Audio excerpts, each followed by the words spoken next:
Olá, pessoal. Muito boa tarde a todos. Estamos aqui fazendo um mashup, uma mistura de podcasts aqui. Vai falar de tudo de legal que o UOL produziu esse ano de podcasts. Começamos com muito orgulho com o Posse de Bola. É por isso que eu estou aqui com o Juca. Tudo bem, Juca? Tudo bem, âncora, tudo bem. E já aproveito e peço, faz favor, como é moda. Nos deem likes, o símbolo. Exatamente, deem like, Isso. porque nós merecemos. Apesar do ano de 2020 ser terrível, nos deem likes. Tudo bem aí, Arnaldo? Isso. Tudo bem, Tirone. Só saudando todo o pessoal e avisando que hoje o Mauro, lamentavelmente, não pôde comparecer por motivo de força maior, mas está sempre presente conosco aqui às segundas e sextas-feiras no Posse de Bola.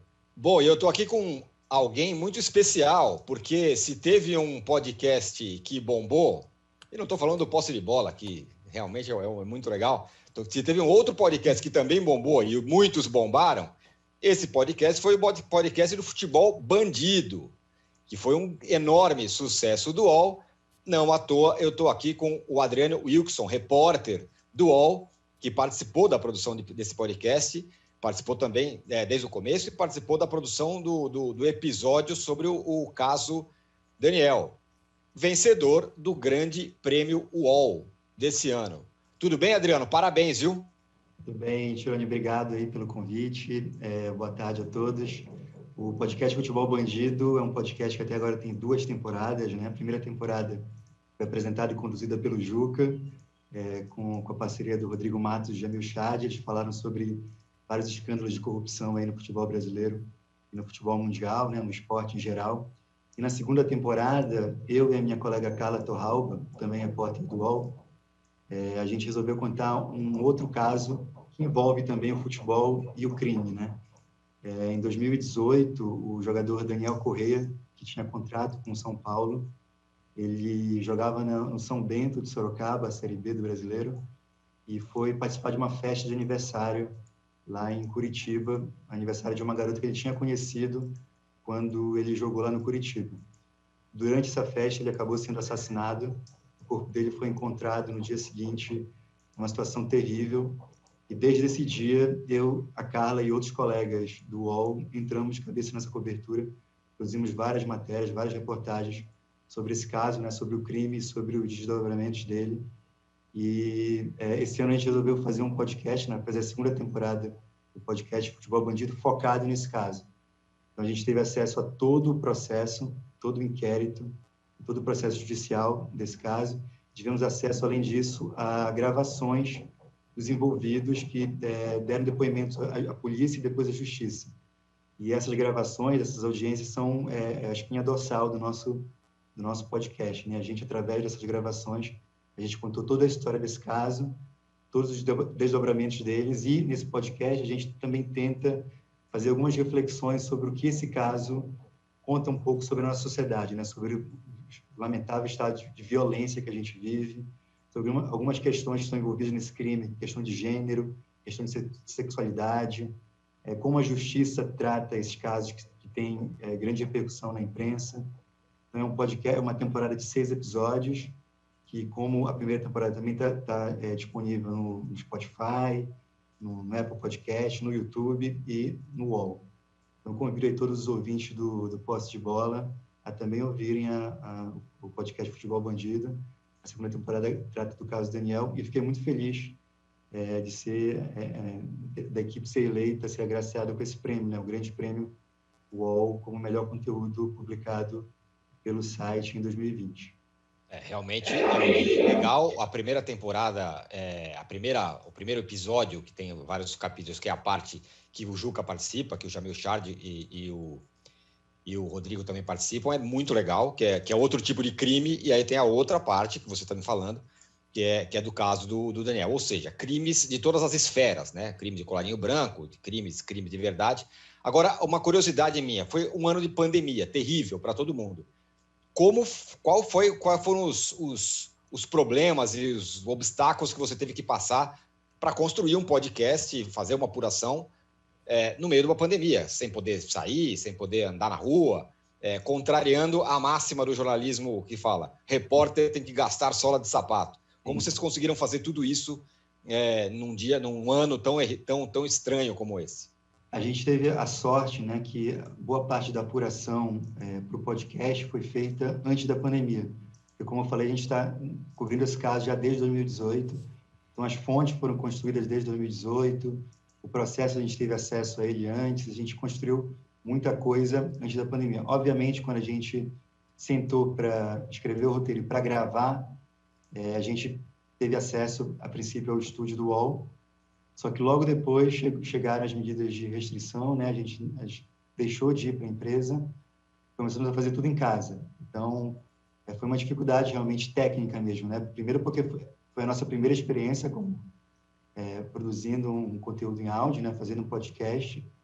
E, além de não ter essa experiência, a gente teve vários problemas técnicos mesmo devido às restrições. Então, por exemplo, nossos equipamentos não eram os ideais, a gente não teve acesso a um estúdio. Por outro lado, a gente teve a assessoria aí da equipe técnica do UOL, que nos ajudou muito, e a gente conseguiu entregar, eu acho, que um conteúdo que, apesar de não ser tecnicamente perfeito, tem ali, a gente conseguiu dar foi possível fazer nos recursos que a gente tinha, né? Mas realmente foi difícil. Acho que para todo mundo, né? Ô, Adriano, me diz uma coisa.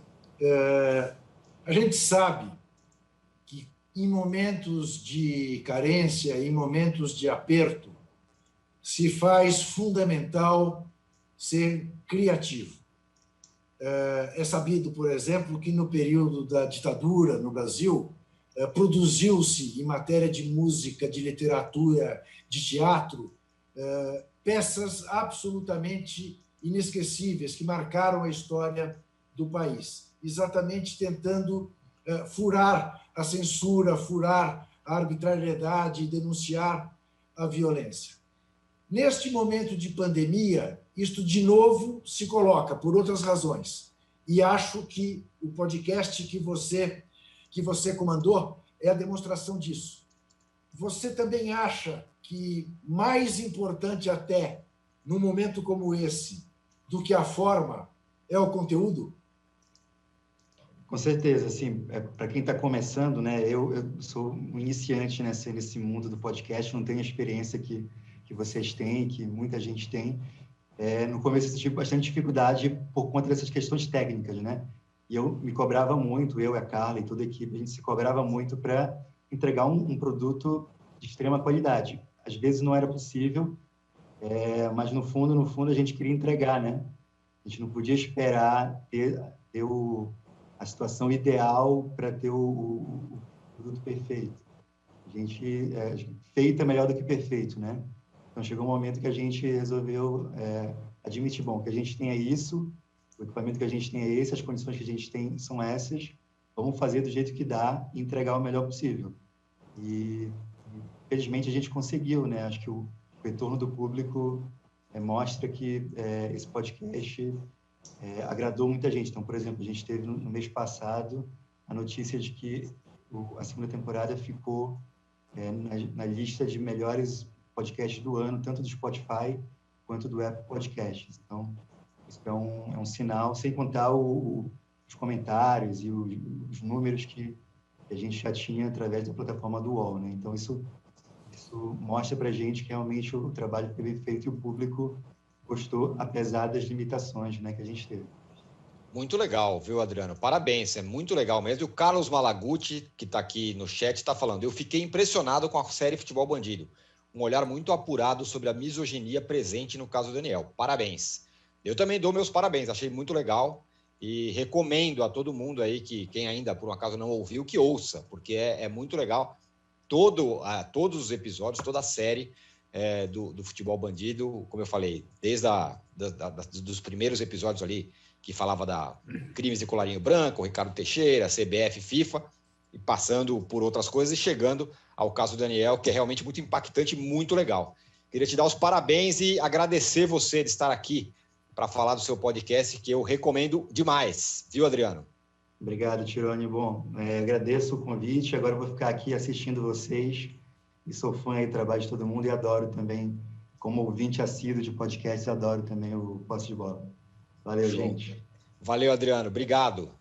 Bom, o Juca, você sofreu muito na pandemia? O esporte sofreu demais?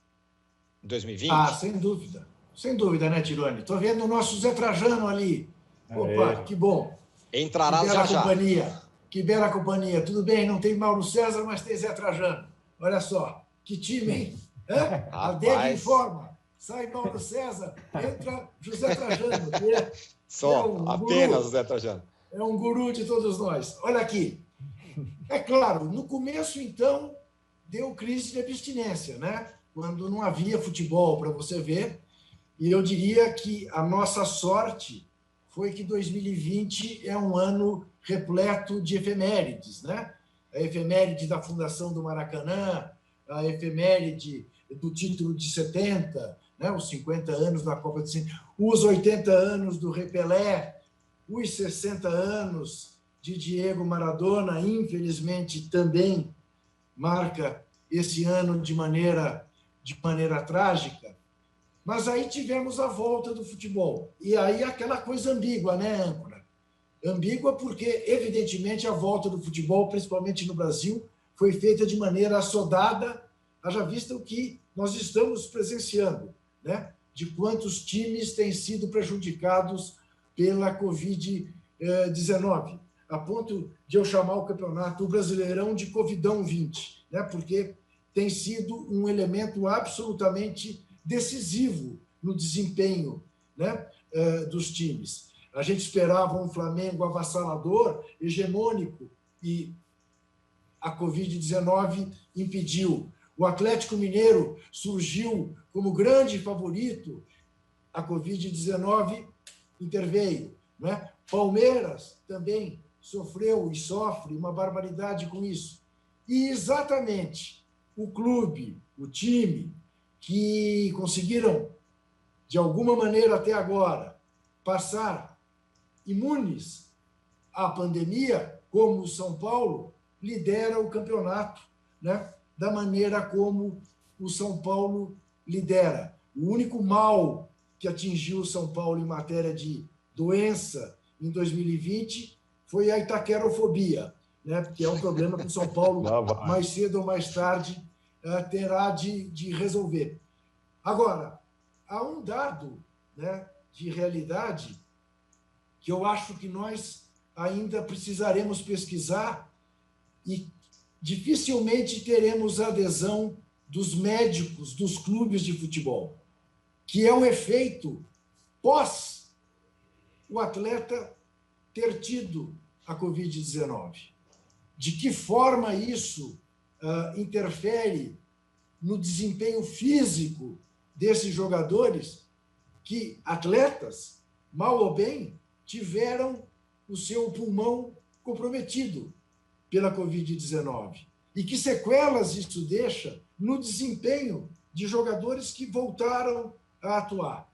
E eu digo que nós não vamos ter a adesão dos médicos dos clubes para que a gente descubra esses efeitos, na medida em que todos eles, por razões profissionais, são cúmplices, né, da volta assodada do futebol no Brasil. Eu mesmo participei de um encontro virtual na Câmara dos Deputados, convocado pelo ex-ministro Padilha, em que 4 ou 5 médicos de clubes, do Corinthians, do Flamengo, o médico diretor da CBF, o doutor Pagura, olhavam para a pandemia como se fosse uma coisa que eles já tinham dominado, né? E nós estamos vendo que não dominam coisa nenhuma. Muito bem. Vou colocar na conversa aqui nada menos que José Trajano, que já está aqui com a gente, que é, enfim, inspirador para todos nós, mestre, um cara que, sei lá, eu devo ter aprendido 60% de muito do que eu sei, do pouco que eu sei de jornalismo, 60% foi graças ao Trajano e também ao Juca, que está aqui comigo, sou da geração do Arnaldo. Tudo bem, Trajano? Foi um ano duro para o esporte, né? Tudo bem, mais ou menos, um homem diria outro, né? Mas prazer estar com vocês, né? Com o Juca, com você, Tirone, com o Arnaldo. Pena que o nosso Mauro não esteja entre nós. Ano inacreditável, que a gente não podia imaginar nunca que fôssemos passar por um ano como esse, e um ano que não terminou. Não é 1968 o ano que não terminou. 2020 não terminou e a gente não sabe ainda quando vai terminar. Porque a pandemia continua, os cuidados têm que ser continuados, não podemos sair por aí nos abraçando ao vírus. Essa situação no Brasil é uma situação mais complicada que em muitos países aí fora, porque esse imbróglio das vacinas, quando é que começa? Janeiro, fevereiro, março, ninguém sabe direito. Há um contingente de grande, até grande, que é contra a vacina, liderados pelo Capitão Corona, né? Há um negacionismo em relação à imunização. Eles mal sabem eles que quanto mais gente for imunizada, vacinada, menor a chance da pandemia se alastrar. Mas voltando aqui para o futebol, acho que o Juca definiu bem, colocou bem essa coisa. Era um ano de efemérides maravilhosas, ele só esqueceu de falar dos 60 anos do último título do América, que se comemora amanhã, né? O América ganhando de virada no Fluminense. Primeiro campeão... Perdoável. Primeiro campeão do estado da Guanabara, né? Mas o aniversário do Pelé, aniversário do Maradona, tudo o ano redondo da Copa do Maracanã, Copa do Mundo, a gente não pôde comemorar como deveria comemorar. Claro, as redes sociais, as televisões, todo mundo falou muito, mas o repórter não saiu à rua, atrás da notícia, atrás de conversar com as pessoas sobre essas grandes efemérides. E o futebol brasileiro, que voltou de forma assodada, concordo, eu venho dizendo isso faz tempo, será campeão o time que tiver menor problemas com a Covid. Não é à toa, o Juca também já falou, que o São Paulo só teve um caso, foi o Tietê, né? Ela jogou muito bem ontem, por sinal. Né? E os outros times todos eles, de modo geral, vamos lembrar da primeira rodada do campeonato, né? Que estava envolvido, inclusive, o próprio São Paulo. O jogo só aconteceu meses depois, né? Porque era o Goiás, né? O Atlético Goianiense era o Goiás. Goiás. Né? Não tinha time para entrar em campo. Então, afetou de maneira terrível. O futebol sem público tem que ser sem público. Muda muito a história do que nós estamos vivendo. Eu ontem coloquei, eu faço parte do Fim de Papo aqui no UOL, logo após a rodada. Gosto muito de fazer, né? Termina tarde, a gente entra depois nos jogos e tal. E ontem eu levantei o seguinte, sempre foi assim, mas dessa vez há uma explicação. Aquele negócio de você sair do céu para o inferno, né? Esse Campeonato Brasileiro mostra algumas pessoas que saíram do céu, foram para o inferno, depois saíram do inferno e voltaram para o céu. Rony do Palmeiras. O Rony do Palmeiras, a torcida queria matar o Rony. Agora é a grande estrela. O Fernando Diniz. O Fernando Diniz era o pior técnico do mundo. Vai terminar o ano como o melhor técnico do Campeonato Brasileiro. O Raí era o pior dirigente do futebol brasileiro. Vai terminar como o cara que segurou o Fernando Diniz. Agora, foi até o Renato Maurício Prado que levantou isso e eu concordo com ele. Isso aconteceu, essa recuperação dessas pessoas, do Fernando Diniz,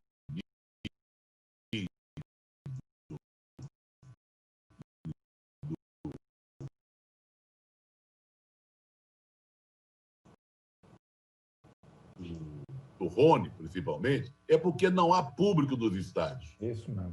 Porque pensa bem o seguinte, o São Paulo enchendo o saco da diretoria, pegando no pé do Fernando Diniz, eu não sei se ele resistiria. Saído. Como não tinha ninguém gritando nada, o estádio sem público, foi o que aconteceu com o Rony.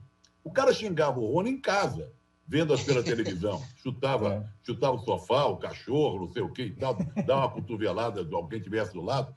Eles puderam se recuperar porque não tinha ninguém, não tinha multidão ecoando, fora Rony, fora Diniz, né? Então, esse Campeonato Brasileiro se caracteriza muito por não ter público, não tem que ter mesmo, pelo número de infectados pela Covid, o time que vai ser campeão, aquele, claro, tem que jogar bola, tem que uma série de fatores que a gente pode discutir, mas os times foram muito afetados pela Covid. O Atlético, também graças à irresponsabilidade de alguns lá que se meteram numa festa, até o próprio Sampaoli, Isso veio de longe, essa coisa. Goiás, Flamengo, Fluminense, o Palmeiras, Corinthians, todo mundo foi infectado e a gente não sabe o que vai acontecer, porque aí o Juca colocou uma outra questão, como diria. A pessoa que foi infectada, e não é só problema pulmonar, que eu já li, ouço médicos falarem, que não atinge só o pulmão. Tem uma série de problemas que você leva depois que foi infectado. O que vai acontecer com esses jogadores que foram infectados? E mais, quantos jogadores ainda serão infectados? Porque a pandemia está aí, solta. Então, como o campeonato só termina lá em fevereiro, ainda temos Copa do Brasil, temos Libertadores, papapá. Quem se livrar da Covid, quando tiver essa mágica, porque eu não acho que o São Paulo talvez não faça nada muito diferente dos outros. Talvez faça. Não estou aqui querendo, talvez o projeto, o programa lá do clube, do sanitário, seja muito bem feito. Mas tem que contar muito com a sorte. E contar também com a responsabilidade dos atletas, comissão técnica, etc. Mas é muito estranho. Eu não sei o que viver desse jeito. Enclausurado em casa, vendo... O meu time não passa na televisão mesmo há 200 anos, então não estou perdendo muita coisa. O América não passa. Vejo o Arsenal só fazendo lambança. Também faz lambança há muito tempo. Isso também não é novidade. Mas uma única coisa que eu quero dizer aqui também, de abertura, é que esse campeonato revelou uma coisa muito interessante. Muito por causa da Covid. Ascensão de jovens jogadores que estão dando alegria e fazendo a gente gostar de alguns jogos. Isso aconteceu com o Santos, está acontecendo com o Palmeiras e até aconteceu com o Flamengo, né? Que alguns jogadores que não estariam jogando o campeonato estão jogando por causa da Covid. Muito bem. Ontem, Trajano, o Arnaldo tocou sobre esse ponto com relação ao Diniz, né? Será que o Diniz teria sobrevivido com torcida? Você falou sobre isso, né, Arnaldo? E aí tem uma pergunta aqui do Gabo Casnati. Ele pergunta, como explicar esse milagre santista? Contratações, ambiente, técnico? Todo ano é assim. Esse ano tem um pouco essa explicação, né? Não tem torcida, o time estava numa situação, teve que colocar jovem para jogar, os jovens jogaram e funcionaram. E aí, Arnaldo? Ô, âncora, diga. Só um minuto, antes do Arnaldo entrar. De fato, o Diniz sobreviveu em função da falta de torcida. Mas olha que teve corneta querendo derrubar. Muita. E não foram muita poucos, corneta. Não foram Mas poucos. aí, primeiro que assim, né, Tironi, ter o Juca e o Trajano debatendo me faz voltar assim no tempo. Eu estava meio... que é só completar, sabe aquele centroavante que fica esperando, tipo, na pequena área, aí vem o cruzamento, você só encosta para o gol. Verdade, esqueci de falar isso, né? Ter Juca e Trajano ao mesmo tempo. Diz aqui o Malaguti, que está com a gente, que é Garrincha e Pelé. Para nós, né, Nossa Senhora. Nós aqui, então, voltei um pouco no tempo enquanto eles falavam e falaram tantas coisas pertinentes. Sobre essa última questão do Diniz, das cornetas, o Trajano falou também, agora o Juca completou. A corneta do comentarista ou do jornalista ou a corneta da rede social é uma, mas como o Trajano identificou, a corneta do estádio, o berro, o bafo da arquibancada, o coro de burro ou o xingamento, ele é muito mais poderoso. Ele é implacável. Aquilo ali é definitivo. Eu tenho convicção, sim, que o Fernando Diniz seria demitido. Sabe por quê? Com base na temporada passada, quando ele quase foi demitido, com resultados não tão trágicos como nesse início de temporada, com o estádio já no bafo, no cangote. E é curioso que isso tenha conseguido, que o São Paulo tenha conseguido, desta forma, manter o Diniz, ajustar, dialogar, até intervir no time. E acho que o próprio jeito do time jogar, que foi se construindo aos poucos, aquela coisa da saída de bola meio pânico e quase irresponsável, que também seria muito difícil no estádio ser permitida, se é que você entende. Os caras não teriam tranquilidade para fazer aquilo, não é possível aquilo. Isso foi um ponto importante. E aí, as outras coisas todas, acho que elas explicam, sobretudo, a ausência de surto de Covid, sim, no momento do São Paulo, mas acho que uma química muito interessante entre jogadores mais experientes e, sobretudo, uma safra de jovens Talvez as melhores safras de jovens do São Paulo são 2 safras, assim, uma subsequente à outra, muito boas, que do meio para frente dão uma vitalidade ao time e um poder de improviso muito grande. Acho que é um time que o São Paulino aprendeu a gostar e fazia tempo que ele não gostava de um time, mesmo à distância, né? Mesmo à distância. E é curioso, eu acho que é até cruel com a torcida do São Paulo, especificamente, que vive uma fila de muito tempo, e durante a fila foi exemplar, quase sempre apoiando o time, fazendo poucas coisas. Não tinha notícias de invasão, perseguição. O São Paulo, a torcida do São Paulo, até nos momentos mais difíceis do rebaixamento, ou quase rebaixamento, carregou o time e tal. Então, é até cruel com a torcida do São Paulo que esse momento possa ser consolidado sem ninguém no estádio. E aí tem a frase do Fernando Diniz, depois do jogo de ontem, que acho que representa, eu acho que eu concordo, o Trajano concorda, o Juca concorda, e você não sei, viu, Tironi? Que cerveja, como é que é? Futebol sem torcida é que nem cerveja sem álcool. Né? Aquela coisa, você toma, mas não... E falta, futebol é feito com a torcida. Só que a gente também descobriu nessa pandemia o poder do futebol de entretenimento, de as pessoas confinadas nas suas casas, do poder que o futebol tem de atrair atenção. É claro que aqui, como o Juca falou e o Trajano completou, foi feito tudo daquela forma... Então, todos os campeonatos voltaram. Não é que voltou o campeonato da Série A com protocolo, com jogos... Não, todas as divisões, todas as séries, todos os subs, todo mundo está jogando, todo mundo está viajando. Voltou, não teve nenhuma brecha. Voltou de uma vez só e voltou de forma estranha. Eu consigo explicar várias coisas, eu acho. O São Paulo Diniz eu consigo. O Santos eu não consigo. O Santos eu não consigo várias vezes, vários anos. Lá no Linha de Passe, na ESPN, tem alguns anos que o Santos de fato, ele coloca uma grande interrogação na nossa cabeça, porque todas as coisas negativas que podiam ter acontecido com um time de futebol aconteceram com o Santos em 2020. Todas. Você pode imaginar todas.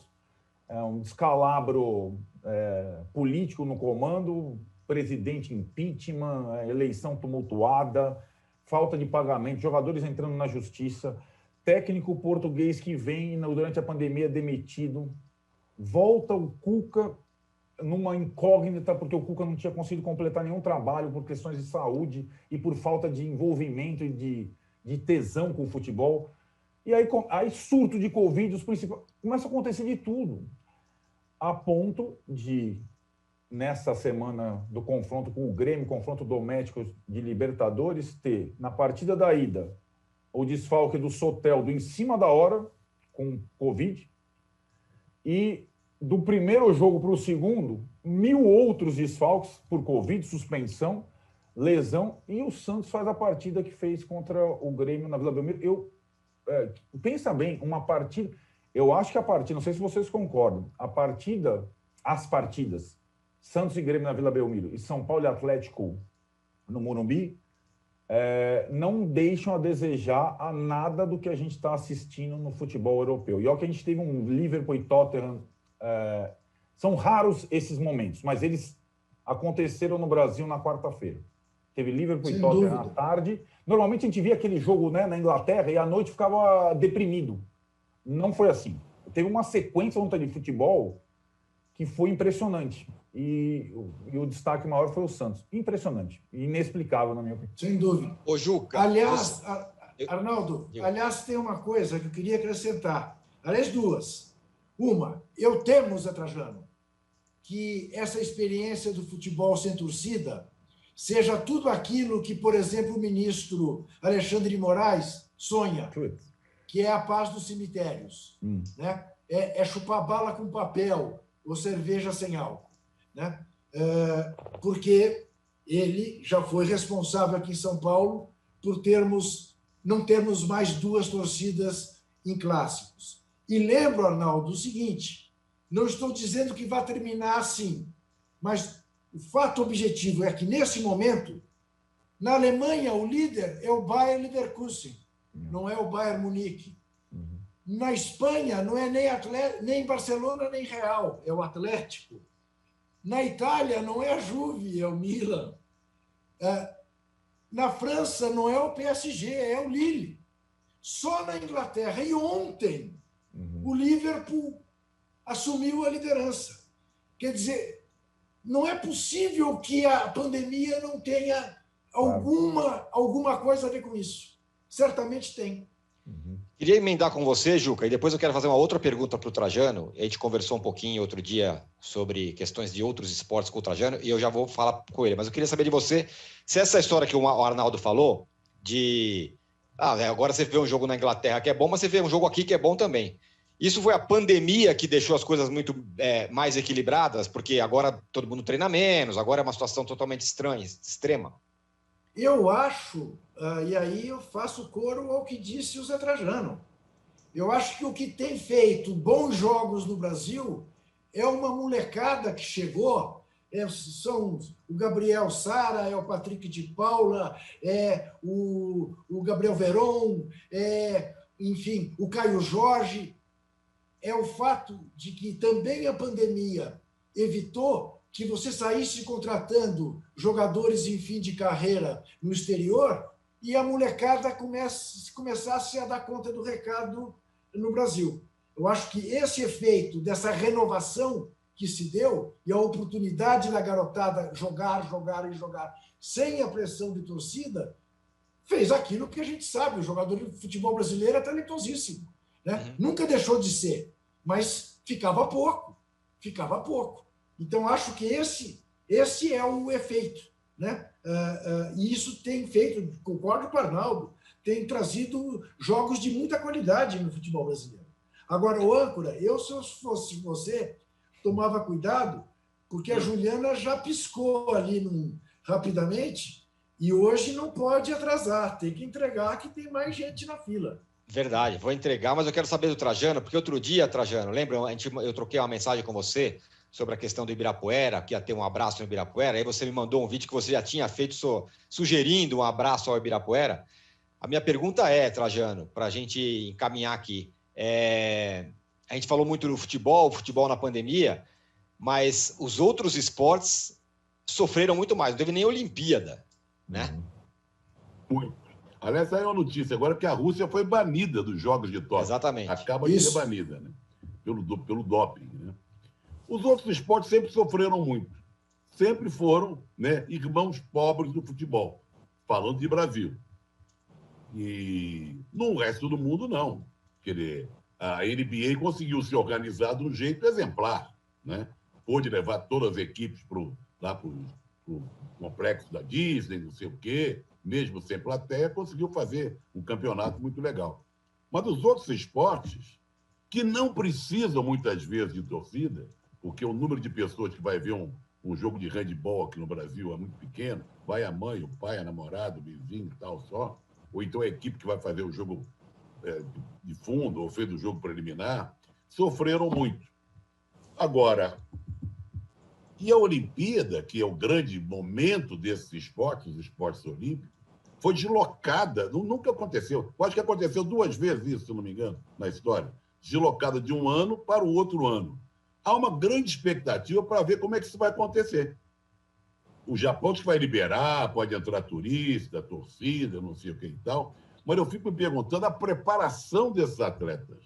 A preparação de atletas de vários esportes deve ter sido muito precária. Eu sei que você pode pegar o personal trainer, pode treinar via internet, não sei o quê, mas o atleta olímpico requer uma preparação muito complexa, muito séria, muito profunda. Tenho certeza que vários atletas de vários esportes importantes olímpicos foram prejudicados nessa Olimpíada. Eu queria falar só uma coisa em relação ao que o Arnaldo e o Juca falaram, mas esqueci, que era aquela coisa do sem torcida. Mas daqui, se eu lembrar a tempo, eu volto, porque foi o assunto predominante nosso, né? Da manutenção das pessoas, porque não teve torcida, o crescimento, os jovens tendo oportunidades que não tinham antes e passaram a ter, porque vários companheiros mais velhos, mais famosos, tiveram Covid, mas tinha um detalhezinho que me escapou. Se eu lembrar a tempo, eu falo.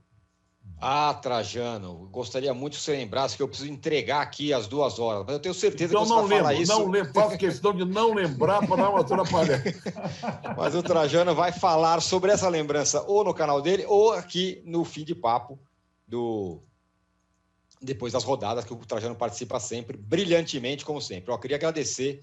Para mim, cara, terminar o ano com pandemia ou sem, com Juca e Trajano juntos comigo, para mim, valeu a pena. Já está valendo a pena. Obrigado, Juca. Obrigado, Trajano. Valeu, Arnaldo. Obrigado a você. Obrigado a todo mundo Obrigado que acompanhou os podcasts do UOL Esporte com a gente. Abraço. Abraço. Até mais. Valeu. UOL.